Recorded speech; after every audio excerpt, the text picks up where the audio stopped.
Welcome to That Makes Total Sense, a podcast dedicated to exploring God's generosity and justice. I'm Alexis Busetti, a Christian aiming to ask good questions and encouraging you to do the same. Every one of us is wired by God to live out generosity and justice, but the how sometimes eludes us. That Makes Total Sense is a way for us to get together, posture ourselves as learners, and challenge one another to practice generosity and justice in a tangible way every day. Drew, I am always super thrilled to talk to you, so welcome back to the podcast. Thanks for having me back, Alexis. Yeah, I just had the pleasure of going through this study. So much of it made me wish I had done it as a group, but as we speak in June, it is not quite out yet. By the time this releases, it will be, but it's not quite out yet. But it is part of the series that IVP and Made for PACs are releasing together. And the study that you wrote is called Let Peace Reign: Love, Justice, and Dignity in God's Kingdom. And I almost want to repeat those three words again: love, justice, and dignity, because we're living in wild times where those three things are getting trampled on quite significantly in our world today. Mm-hmm. Mm-hmm. I mean, you're in New York, I'm in Houston, but I just got back from LA over the weekend. And this is a wild time to be living in, and it's one where I think we always need it, but we need right now to remember and to be reminded of who we are as people who serve the kingdom of Jesus and what that means for us. Drew, I feel like just this study is part of it, but Let Peace Reign feels like a far cry from where we are right now. Yeah. And I think the word you said, I think really kind of connects to my heart for the study, right? Where you said, remember. And because this stuff in this study is not new. It's not new. But it's things that, because of the ways that so many of us have been conditioned, especially those of us living in in the context of an American empire that conditions us a certain way, in the context of so many of us wrestling against the things that have been taught to us in church spaces and religious spaces that have been co-opted by nationalism, by empire. It's as if we have forgotten who we are, and we've forgotten what this good news is about. And so, to really just remember, at the heart of this gospel message is this message of the kingdom of God that is counter to the kingdom of Caesar, right? That Jesus's announcement of this kingdom flies in the face of the empires of this world and the ways that they do business in the world, and calls us to a different way. It's like you said, we need it all the time. Like, it's that message is necessary all the time. And, when we wrestle with it in this moment that we're living in, it's like we need to wrestle with it afresh again. We need to hear it again. We need to remember who we are and get a fresh vision for what it means to be, to be makers of peace in the midst of a world at war, in the midst of violence, in the midst of genocide, in the midst of all of it. Like, what is our responsibility? What is our call? What is our vocation? Yeah.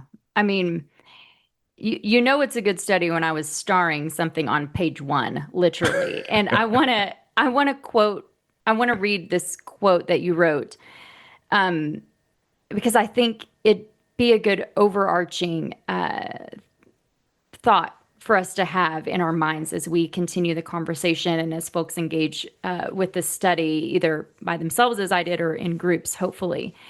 And that is this quote: just living, so not only living or solely living, but living in justice. So just living and peacemaking are central to Christian discipleship. So just living and peacemaking are central to Christian discipleship. And that feels almost like a controversial statement. I will say this. When I have deconstructed parts of my faith that I grew up with, that were present, especially in my early adulthood, I often will say either to myself or aloud, I was discipled to XYZ. So I'll give an easy one. As a woman, I was discipled to believe that women are ontologically inferior to men. That's how I was discipled. The church taught me that. My church community, the Christian community I was a part of for decades and decades of my life, taught me. That was part of my discipleship program, basically. So to say just living and peacemaking are central to Christian discipleship, I believe that with my whole heart. And it feels odd and off to me because it doesn't, I think the evidence of that in formal discipleship, in informal formation, this is not as present as I wish it was. Yeah. What say you, Drew? I say you're spot on in that it's not as present as I wish it was either. I didn't grow up hearing that either. And it really wasn't until later on in my journey that message started to come through, that I started to, reread the text again. And, it's like I remember the first time I stumbled across Luke chapter 4. And I read, Jesus's quote unquote mission statement, Yep. right? Yep. And, to hear Jesus as in his inaugural sermon say and quote Isaiah 61, "The Spirit of the Lord is upon me because he's anointed me to preach good news to the poor, to bring recovery of sight to the blind, to set at liberty those who are oppressed, you know, to proclaim the year of the Lord's favor." It's like, I'm like, why in the, fundamentalist Baptist church that I grew up in did we not talk about this? Thank Why you. didn't I hear this? And I mean, I know why now. I know why we didn't talk about it. I know why we didn't spend any significant time wrestling with the prophets, or we cherry picked the prophets. It's like my only memory, my only real memory of the prophets is, pastors talking about Isaiah 53, the suffering servant, as a pointer to Jesus. That was it. That was it. And and it's like, as I got older and I started reading the text for myself and studying more deeply, and I'm just seeing like this message of, God being a God of justice is all throughout the text.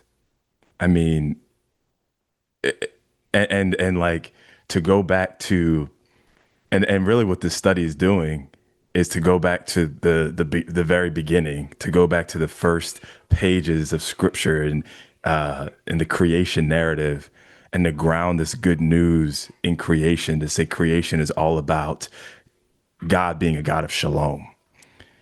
And to say that God is a God of shalom is to say that God is about right relationships between everyone and everything, right? It's not, when we hear shalom, it's not peace as in like this sort of kind of flimsy idea of peace that we often are given, but it's there's a depth to it. It's connected to the idea of justice, right? It is about mutual flourishing, right? And that's grounded in creation itself. And so to see that message kind of carry through the biblical text, the narrative, to see Jesus pick up on that, right? To see the call of discipleship be a call to be shalom makers. Blessed are the peacemakers, for they will be called children of God. Why? Because this is what God does.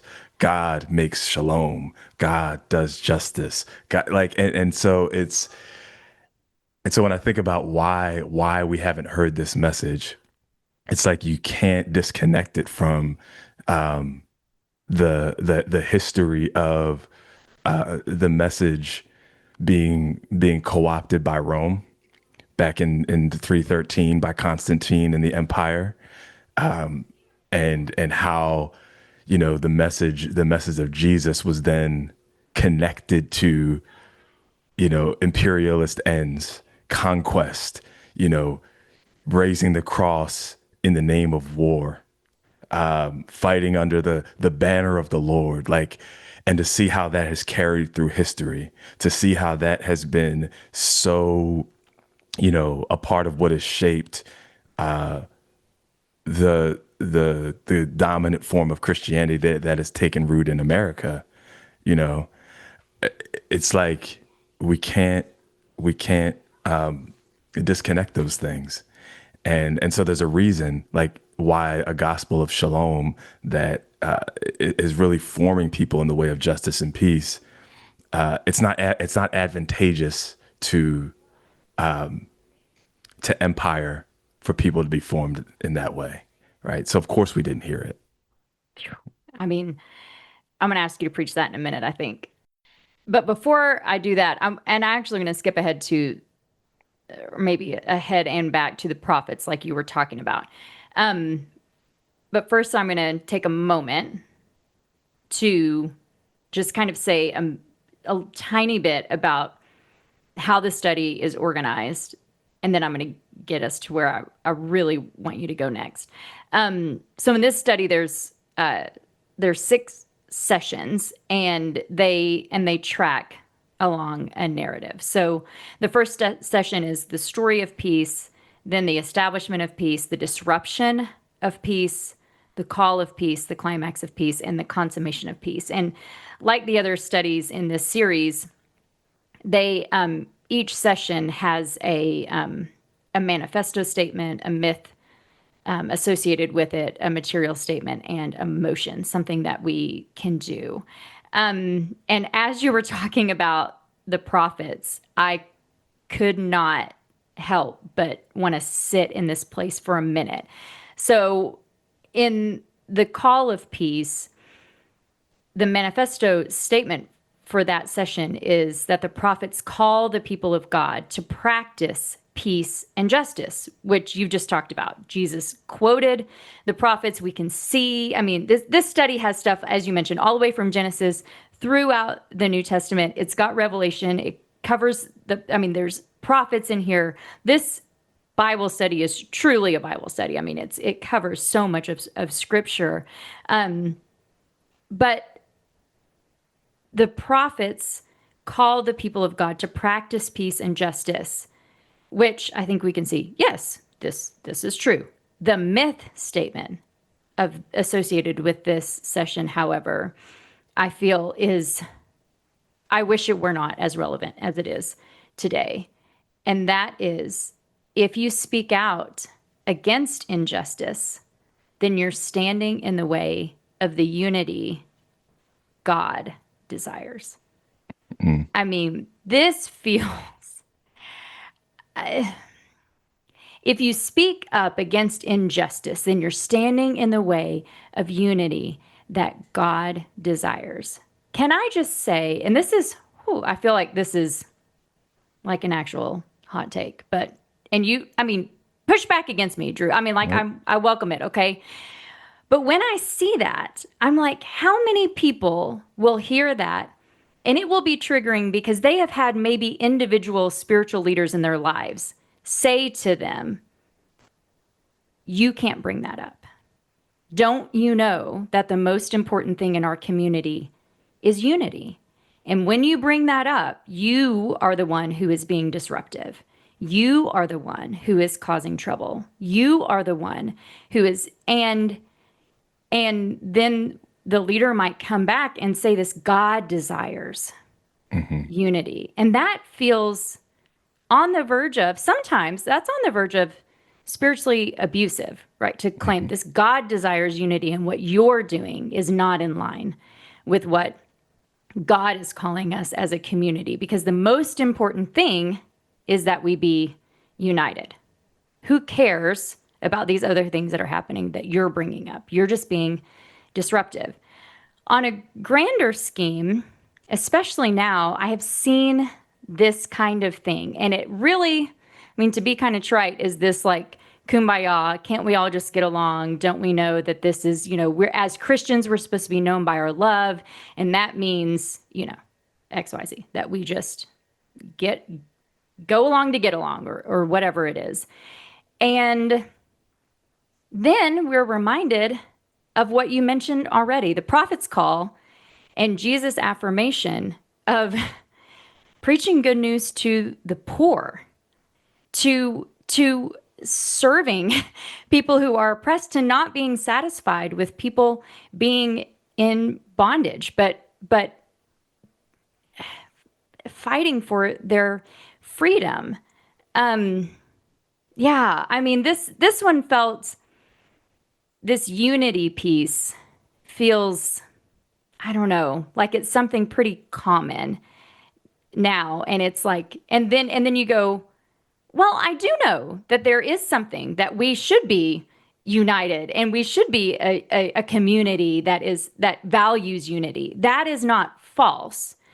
But I think where we get into this is, but at what cost? So I mean, put push back at me, I'm Drew. I not mean, going to that push felt real back. awkward for me to say, but No. but talk to me. I mean, Yeah. To stay with the prophets, right? There's a passage in Jeremiah 6 that I think really helps me in this. And it's a passage actually where Jeremiah, or God through Jeremiah, is naming or designating what a false prophet looks like. And a false prophet is one who claims peace, peace where there is no peace. Right. That is the definition, if you will, of a false prophet. that's so hard. One who declares peace where there is no peace. And in the context of Jeremiah 6, it's the prophets who refuse to deal honestly with the on like the the threat of the armies that are going to overtake the people, and in exile. Like there's this threat of the people that the prophets just say, okay, like we're going to ignore that, right? And so God says, you treat the wound of my people lightly, and you declare peace, peace where there is no peace. And so this this idea of God just wants unity. God's desire is that, we would wake up to and, live in the reality of our oneness with one another, with everyone and everything, even with the creation itself. But to wake up, to become conscious of that, you have to become conscious of the fact that what we live in, like practically speaking from day to day, is the tearing apart of what God has declared good and one and whole in the beginning. And we can't actually do the work of putting things back together and living in the deep reality of oneness if we don't name with precision the ways that things have been being ripped apart. And and so to just say to say, naming injustice is to sow division, right? And that flies in the face of the biblical witness, right? From prophets starting with Moses, who God raises up to name injustice, to call the those who were in power to a different way of being, to liberation, all throughout all throughout the prophets, right? But there's a reason why the prophets are killed. There's a reason why the prophets are named rabble rousers and, sowers of disunity. That's not new, right? And Jesus said that. Jesus said, like, as he wept over Jerusalem, right? The city of peace, the city of shalom, right? Is like, there's a reason that you kill the prophets and stone those who are sent to you, right? It's no one wants to deal with the injustice in their midst when our very way of being props it up, right? And when our refusal to deal with it only leads to its only leads to it being perpetuated more and more. And so, yeah, it's like I've heard that so many times in my life. To this call to unity that is cloaked in God language, but underneath of that, it's really sinister, because it ignores, as Jeremiah said, the wound of the people.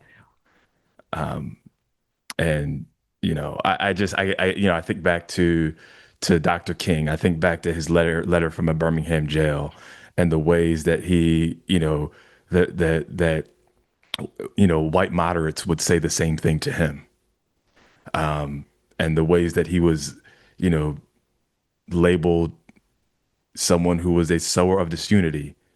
And what's interesting to me is to kind of know that history, like that is fact, right? There's a reason that we have so many mugshots of Dr. King, where there's a reason, why eventually he was killed. And to kind of be on this side of it, and to hear the same people who would label him as a sower of disunity and a rabble rouser and a this and a that and a violent protester, then to hear now people pointing to him and saying, why can't people be like Dr. King? Right? Why can't people, do you know what I mean? It's like the way that history has been completely whitewashed. And we don't, and all in the name of this kind of false peace, false unity that doesn't actually deal with the problem. That's right. I mean, whew. Yeah, you don't want people to be like Dr. King. I mean, you don't actually, because Yeah. I mean, you don't.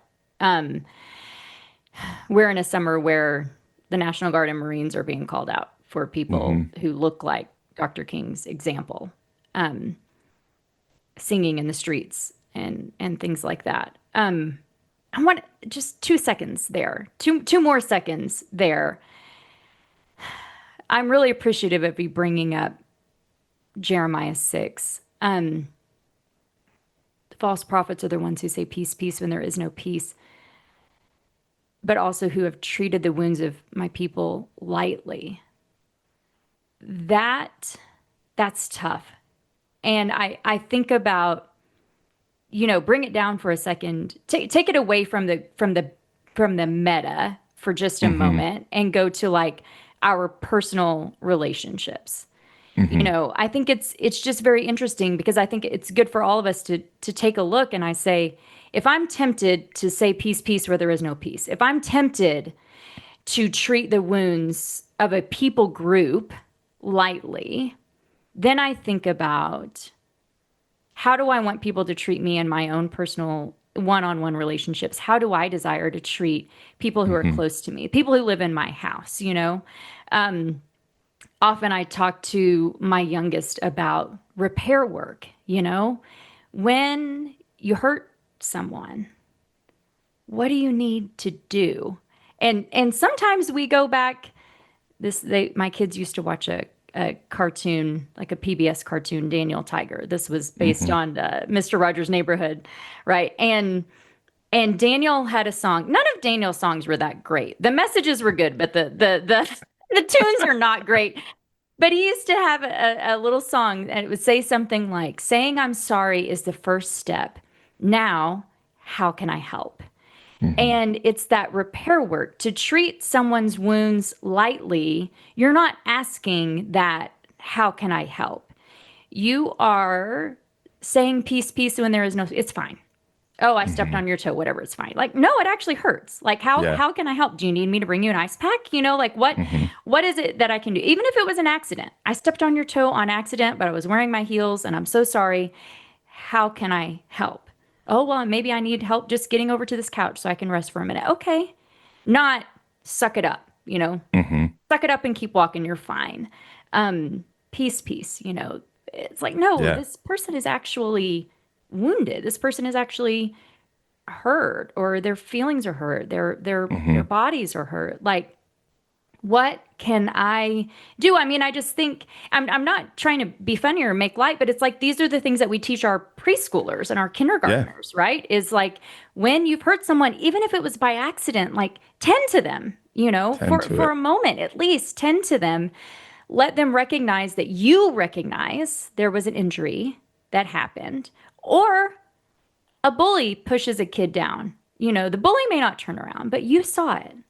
So Hmm. you can turn around and Hmm. say, how can I help? You weren't the bully who pushed them, but you can still say, are you hurt? I mean, this was one of the moments I was so proud of my youngest. He did this in the playground. There's a kid who is bully. We're always hearing stories about this, and he hurt one of his friends, and it's like, well, you go tell the teacher. You try to help tend to that person when they're hurt and when they're wounded, even if it wasn't you who did it, or even if it was you on accident.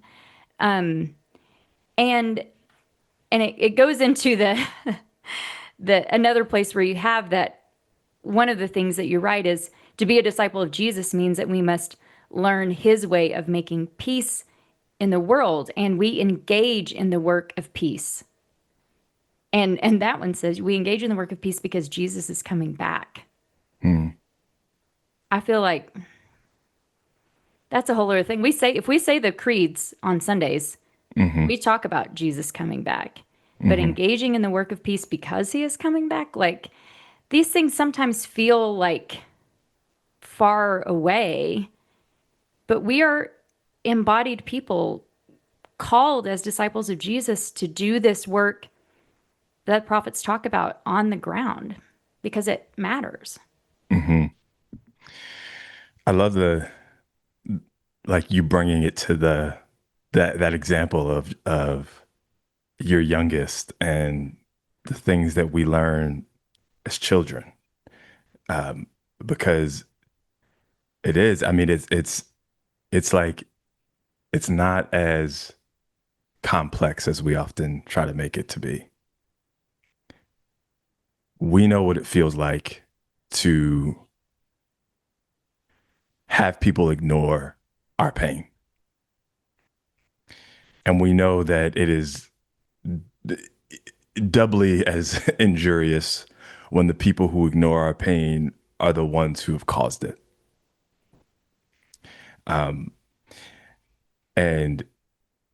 And so it's like to be screaming out, "Hey, I'm in pain. Hey, I'm hurt. I've been injured. I need help." And for that to be ignored over and over and over and over again. I mean, this is the this is the story, right? Of, how many movies have we seen where, you know, the person who was hurt as a child ends up responding out of that hurt because they've been ignored for so long, right? And the whole arc of the story is that that person then becomes the villain. That person is then viewed as the villain. And then there has to be someone to rise up to save the world from the big bad bullies. But we never actually get to the root of it, right? And deal with the actual pain of the problem is that, like, you know, this person was hurt deeply, and people continue to ignore the hurt. And so we know the old adage, hurt people, right? And the ways that people can respond out of woundedness. And to see through the eyes of compassion is to see, like, what does it mean for me to deal honestly with the ways that people have been wounded in this world, and not to fall prey to the easy, you know, scapegoating and criminalization, and, you know, all of those things. Like, even like, as we see protests, and, there are those who will quickly say, you know, a lot of times these are fabricated stories of violent protests and this, that, and the other. But even during those times when things do get out of hand, right? And it's like, I remember Dr. King's word when he says a riot is the language of the unheard, right? It's the person whose pain has been ignored over and over and over again, and eventually they say, but you're going to hear me. Someone's going to eventually hear me, right? And and so I just think about, what is our responsibility toward one another. You really want to talk about unity? Unity is this. Unity is, if my neighbor has been injured, has been hurt, has been wounded, their injury is mine, right? This is body of Christ language, right? When one suffers, we all suffer. That's unity. That's union, right? So I don't care if my neighbor lives in Gaza, if my neighbor is being wounded and has been being wounded for generations. That is not something that's distant from me. Their pain is my pain. So what does it mean for that? What does it mean for me to then respond to that? What does it mean for me to then feel that and to not push that off, and to say, and to ignore it and say, well, that's on somebody else's doorstep. That's not my problem. It doesn't affect me. And then you take it up another level. You ratchet it up and you say, what is my responsibility when my people and my government are doing the wounding? What is my responsibility toward that? Right. So I just, like, we have to keep asking the questions of what is ours to do. Right. In this invitation to be peacemakers in the midst of a world at war, the answer can't be nothing. It can't be nothing. Right. We may not be able to save the whole world. That's not ours. The world is not mine to save, but it is mine to participate in God's work of salvation. I am called to participate in it, and to wrestle with, what can I do from where I am, with the voice that I have, with the power that I hold. What is mine to do? And so I mean, I don't even know if I answered your question, but yeah, just, yeah, we You're we we can't treat the wounds of our neighbors lightly. you're raising different questions, and we're going all over the place, including places that aren't even in this study, but it's great. The study's great. Mhm. Get the study. Everybody do this together, and then you'll have these conversations too in your own groups. But Drew, gosh, it's making me think of where we are right now in our churches, in our Christian communities. I I know you don't shy away from conversations like this, but I'll just say take any option you want on how to talk about it or not to talk about it. But I am thinking right now about how it matters how we respond when our neighbors are wounded. I think here are some of the things that are going through my mind. Can we see our neighbors wounding? I think this is one question for me. You mentioned Gaza, and I think Hmm. sometimes this is hard for us to see our neighbors wounding.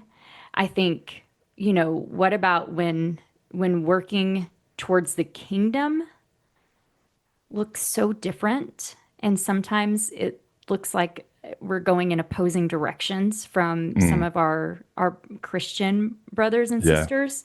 I think Dr. King spoke to that in Letter from a Birmingham Jail. I also think, you know, it just feels like if if we could learn from our history, we don't have to reinvent the wheel with Yeah. things that are happening right now. Everyone Hmm. keeps saying, and in some ways, there is a truth to we're living in unprecedented times. Okay, yes, in some ways, this is the case, and in many Hmm. other ways, I say, yeah, but what is it? Yep. The saying like history doesn't repeat itself, but it does rhyme. Like Does rhyme. we're if we could see the rhyme, if we could Hmm. see the rhythm of this, then we wouldn't feel like we would have to reinvent the wheel. So I guess maybe when it comes to peacemaking, if we take just that, if we take history doesn't repeat itself, but it sure does rhyme, what can we learn from our predecessors in how they did the work of peacemaking in their own times where hostility, oppression, violence reigned?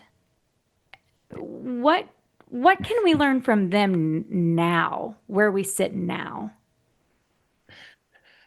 Uh, I mean, that's this a, is, that's a book. So what it is, that's a book, but in it is in, a, in these it, few minutes, yeah, it's a library. it's a library. I mean, I think just to start off by saying, yes, history does rhyme, and it's important for us to be students of history. And there's also a reason why the telling of history in all of its depth and power is being attacked, right? Right. Say Why, that. Yeah. certain versions of history, you know, yeah, I mean, history is powerful, right? And there's a reason that, people have gone to lengths to really preserve what happened and who showed up and who resisted, you know. So one, let's do all we can to make sure the fullness of history is told, right? When we live in a world where we know that the winners write the history books, but there's always been a different way of seeing that has been preserved, particularly from those on the margins, right? And so, yeah. But I think to your question, what can we learn? Like, there are so many examples of people who were deep, deep followers of the way of Jesus, who got really creative about how to respond to the mounting oppression and injustice of their time. You know, obviously we could talk about Jesus, right? But I want to look at like people, like even within sort of the early Jesus movement, the early church, right? You started off by asking me a question around peace and justice as being like central to Christian discipleship. And I think about how like the early sort of discipleship programs, the catechesis of the early church was, I was just I went back to an old sermon that I preached, and I was just kind of relooking at some things. And but one of the things was that I talked about in that sermon was just about how the early profession of faith at baptism, was how part of that was the the very explicit call to denounce the ways of war, to denounce violence. So when you went down into the water, right, the idea was that you were leaving on the shore the weapons of war and the ways of war. Like you can't proclaim the way of Jesus and hold a sword in the other hand. It doesn't mix, right? And so it was a very revolutionary thing to have, people who were part of the Roman legion say, I want to follow the way of Jesus. I've had this encounter. I want to follow the way of Jesus. It's like, yeah, you can't baptize your sword and shield. Can't do it. Leave it on the shore. Right. And and so like that was just a way of protesting the violence of the empire and saying, we are going to follow a different way. That is our witness in the world. You know? I think of then what started to happen as as Christianity started to become more and more, a part of the religion of the empire during Rome, and the ways that you had these people and communities of people flee to the desert. The desert Amas and Abbas, the desert elders who started the what we now know as monasticism, those monastic communities that were in and of themselves, by their very nature, ways of resisting empire and its violence and the ways that it was taking over the name of Jesus. I think of people like St. Francis, who, in that same spirit, embodied a whole different way and was not so much interested in creating whole different sorts of like, you know, statements of orthodoxy for people to say, you have to profess this way, or you have to believe this way. His whole thing was, let's practice a better way. And so to quote Father Richard Rohr, who is a Franciscan and who learned this from the Way of Francis, he says the best criticism of the bad is the practice of the better, right?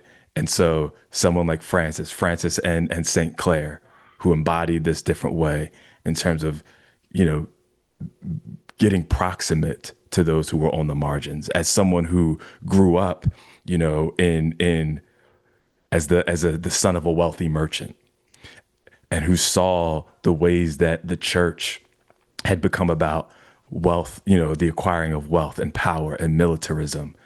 And he was like, I don't want anything to do with that. But there's this thing about this Jesus that looks so different. And so he got close to the lepers.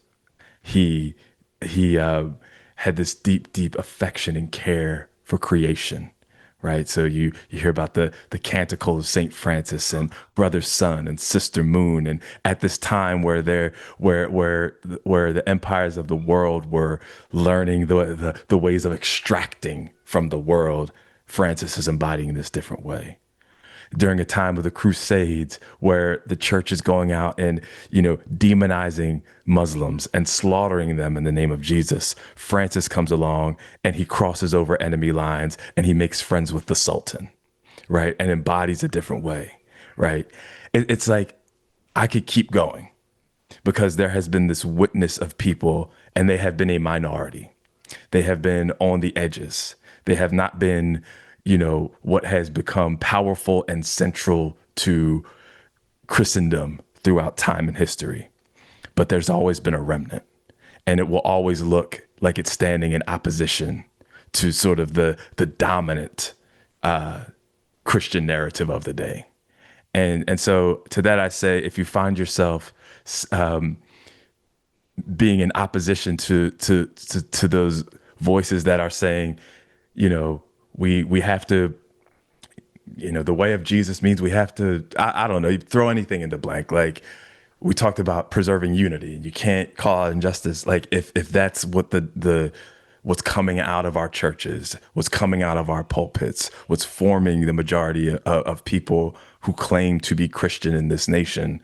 If you find yourself in opposition to that, you find yourself in good company, right? Of those people who have seen something different in the way of Jesus and have followed it faithfully, and it's put them on the outs from the dominant, apparatus of the day. And so I would say, like, let's keep learning from them. Let's keep looking, for their witness. Let's tell their stories. And I think the thing that I love most about it is that if you look throughout history, they don't look the same. Those people who have walked a different way and have resisted, it's been very creative. It's been imaginative. It's been people acting out of their own gifts and passions, right? You have, writers and poets and activists and environmentalists and the whole, span of people doing what is theirs to do with what has been given them, right? But it's all in service of a more just and loving world. And so, like, I think that's what we can learn is, like, how do we take what is ours, the things that we're passionate about, the gifts that God has put in us, and say, what does it mean for me to then put that in service of a world of shalom, right? Even if it means putting me on the outs with the dominant voices and structures. Drew, I'm going to ask one more question that goes to that,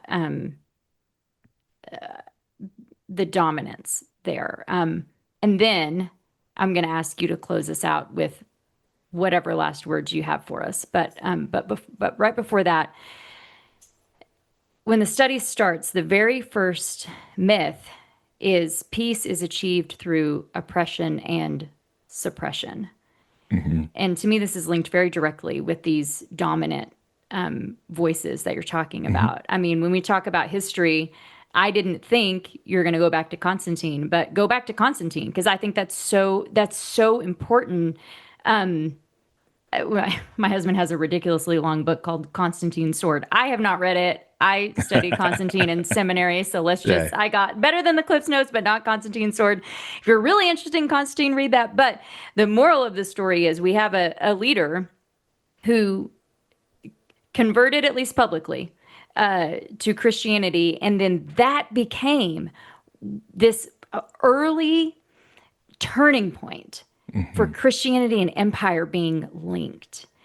And gosh, that is a hard thing to wrestle with, because as you noted, we see that still today all over the place, not just in the US, but all over the place and throughout our history. We can talk about colonialism, we can talk about right all of these things, all this hegemonic rule, everything that had to do with Christianity imposing itself as empire all over the world.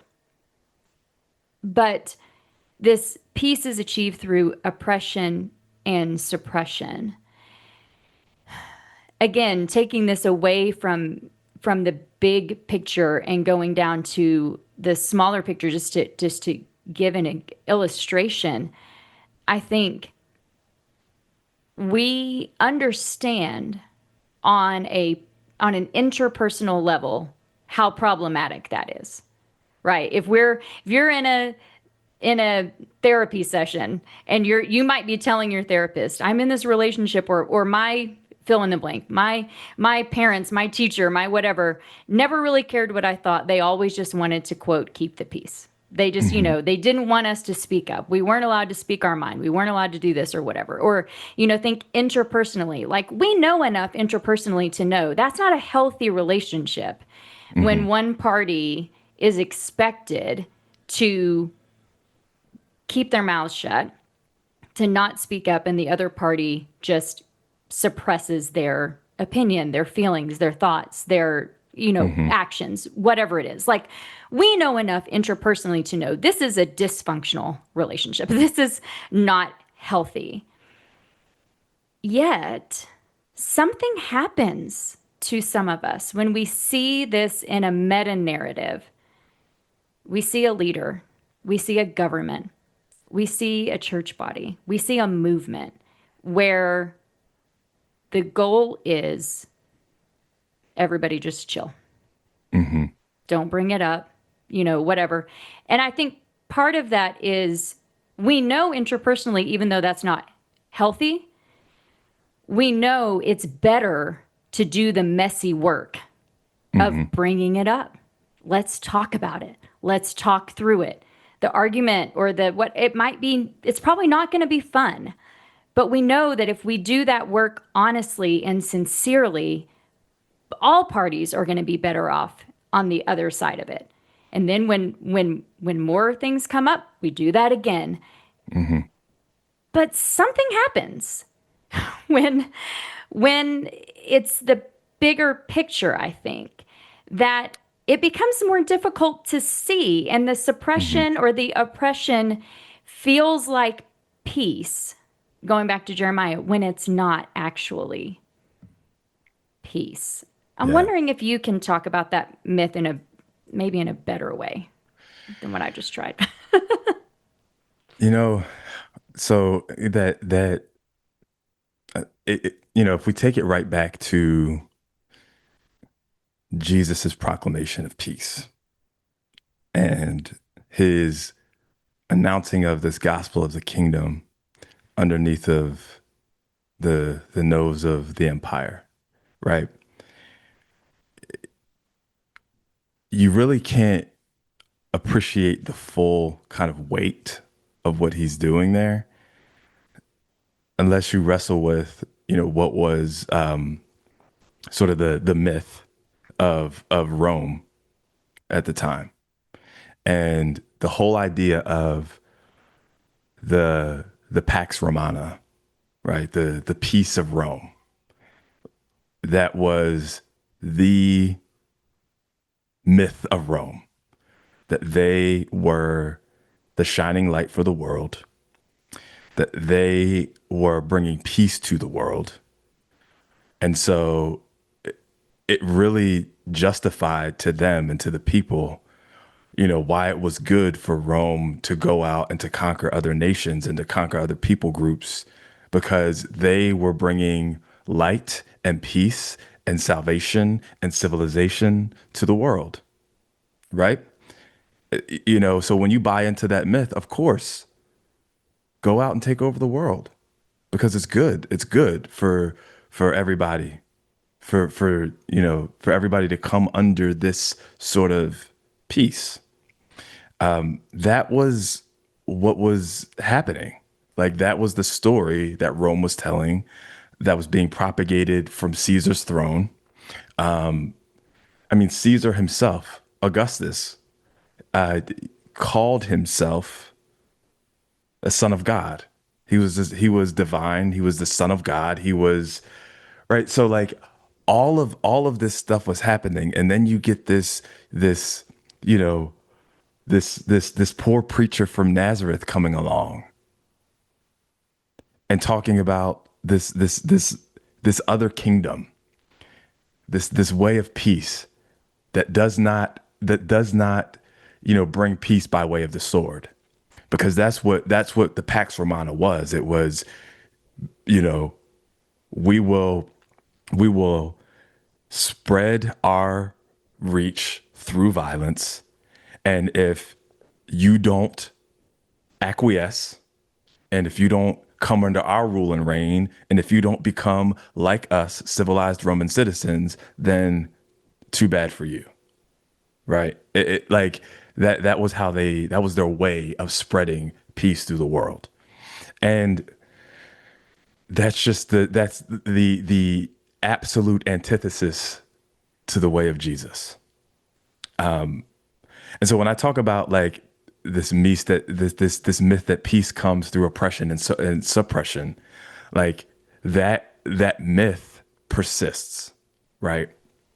It persists on the macro level. We could call it the Pax Americana, right? It's Right. no different. Like we've all heard this story before. And we might use different language. We might talk about spreading democracy. We might talk about, but if you study American history, honestly, we know what has been on the other side of the promises of democracy, spreading that through the world. How we've done it through bombs and bullets, how we've done it through occupation of lands, and how we have told the story on the home front that this is for the good of the people, right? Because they're living under these dark whatever, right? It's like let's talk about it honestly. So on one hand, like when I use that myth, like I'm trying to get us to wrestle with these larger narratives and how the gospel cuts through them, right? And says that no, there's a different way. That's not actually what peace is. And then when you do bring it down to the micro level to our interpersonal relationships, yeah, I think you hit the nail on the head. Just that idea of even the ways that like, if you go to the schoolyard, right, and you give the bully what they want, right, you might be spared from a knuckle sandwich, right? Like it's but if you don't, right, and so from the outside you would say, oh well, that's peace because that person was spared violence, right? Because they acquiesced to the bully. So it's like saying, peace on the playground means giving the bullies what they want. And we know that's not true. We know that's absolutely not true, but that's like the way that we operate on a macro scale. And so but it's a myth. I think that's the whole point of like, the in the studies to call that out as a myth. And to say that it's a myth, right, is to say that it's myths are stories that form us, right? And there can be positive myths that form us in really powerful ways, and there can be myths that malform us, and that's one of those myths that malforms us. So yeah, there's so much to say about that, but I think just to kind of hold it within that Pax Romana versus the Pax Christi, the peace of Jesus, they're very, very different ways. They are very different. Before I ask you to close this out, well, thank you for that. Gosh, the bully in the playground is a great picture of that. Just again, what we've talked about it so much. Just looking at something and looking at that and saying that that's peace, but it not really being peace. When you talked about Jesus living under that Pax Romana, I immediately thought of his mom and her song Mm, in Luke of the hmm Magnificat, and just how Mary knew.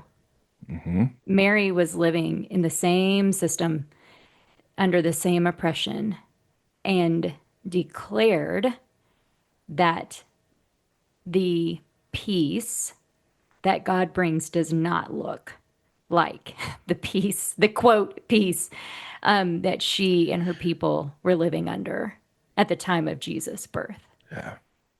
I mean, I mean, uh, can we talk about how that song, Mary's song, has been, you know, banned from being recited in public liturgies by, you know, several countries because of wow. the ways that it is viewed as possibly inciting revolution among the poor. Right. Do you know? It's like when you hear people saying, talking about what God is going to do, God's salvation, that God is going to cast down the mighty from their thrones and lift up the lowly. He has filled the hungry with good things and has sent the rich away empty. Phew. Like that's Mary's declaration of God's Yes. salvation and peace in the Yes. world. Yes. Right. And the way that not to go off on a tangent, it's not really a Do it. tangent, but just to say that like when you hear Mary talking about the lifting up of the lowly and the pulling down the mighty from their thrones, it's like there's a reason why the message of the gospel is so hard. I mean, Jesus said this, right? It's hard for the rich and powerful to inherit the kingdom because that message that your salvation is tied to you being pulled down, like it's hard to receive that as good news, right? It is those who have been on the margins and have been humiliated and oppressed by the world, for them to hear that good news is for them to be lifted up and to hear that they are loved, that they have dignity, that they have worth, right? It is in its own way, it's hard for people to receive who have been told that they're not worthy, but it's easier for them to receive that message than for those who have been told that their worth and their dignity is tied to their power and status to receive that that's not it at all and to be pulled down from their thrones. But when you look at the picture of it, for people to be lifted up and to be pulled down, it's a leveling of the playing field, That's right. right? It's a leveling of things, right? This is shalom, right? It is a leveling of the playing field. It is putting people in right relationship with one another, and that is at the heart of this good news, and why it becomes a threat, right? And so it's like you're right. Mary knew. Mary sung this song. This is and so when you talk about like what was forming Jesus as a kid, Yep. you Yep. think about him sitting and learning from his mother, who was singing these songs, who was teaching him the prophets, who was right. Like that's what was forming Jesus to be the person who would then stand up in the synagogue in his hometown in Luke 4 and say what he said. That's right. That's right. When you talk about the leveling, I often think about the oppressor in situations like this, and the the wording that came to my mind as you were talking about the leveling is when the oppressed are being brought up, they're being told the same message as the oppressor being brought down, which is your dignity and worth is found in the fact Yes. that you are Yes. a created being, a child of God. So to the Yes. marginalized, your dignity and worth doesn't come from anything that the powerful would say about you or how they would treat you. Your dignity and worth Amen. comes from your inherent creatureliness, from Yes. your being made in the image of God. And to the oppressor, your dignity and worth does not come from your ability to have power over someone or to Yes. put someone else down or to hoard something or something else. Your dignity and worth comes from the same place, your Hmm. creatureliness, your the fact that you're a child of God. Like it's the Hmm. same message, but we lose different things when we receive it. Yeah. And that's tough. Yeah. It's tough. That's tough. That's real tough. I mean, doesn't it always happen like this? We start preaching at each other right when we're about to end. Anyway, as we close out, this is a part of a series of Bible studies that Made for Pax and IVP has put out together. This one, Let Peace Reign. Drew, what would you leave us with? I would ask maybe what is your hope as people get their hands on this study and they start to participate in this together as communities of people. What is your hope for folks as they engage with this work? Yeah. One that people would wrestle with the message of the gospel again. Wrestle with it in the context of the world in which we live. Start to ask questions again. Start to get curious about the way of Jesus again. and begin to ask the question, what is ours to do as those who have been called to be makers of peace in this world? If we desire to, um, live out the way of our Father in heaven, right? This this beatitude, blessed are the peacemakers, for they will be called children of God. I mean, there's so much power in that, in those few words, and it looks like something, right? To make peace looks like something, and so I would just hope that as people and as communities begin to wrestle with this again and ask questions again of what it means to hear this gospel, to follow this Jesus, that there would be small ways that people would begin to act, to in their homes, in their personal relationships, in their communities, their neighborhoods, and that would be something that would contribute to sort of a larger collective of what we talked about earlier, those small pockets of people who begin to walk in a different way, to challenge the status quo, and to have a new imagination for what could be. I think if there's any, that is the hope, is that it would spark a new imagination for what could be, beyond what we currently see. Amen. Thanks so much, Drew. Again, the name of the study, which I don't even think I mentioned, has a video component, by the way, for every session.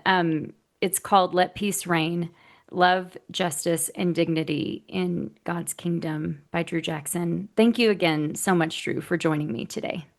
Thank you, Alexis. The links for all the resources mentioned in today's episode can be found in the show notes. Music and podcast production by Seth Busetti. Be sure to give us a review on iTunes and subscribe at your favorite podcast listening app. You can also visit us at thatmaketotalsense.com.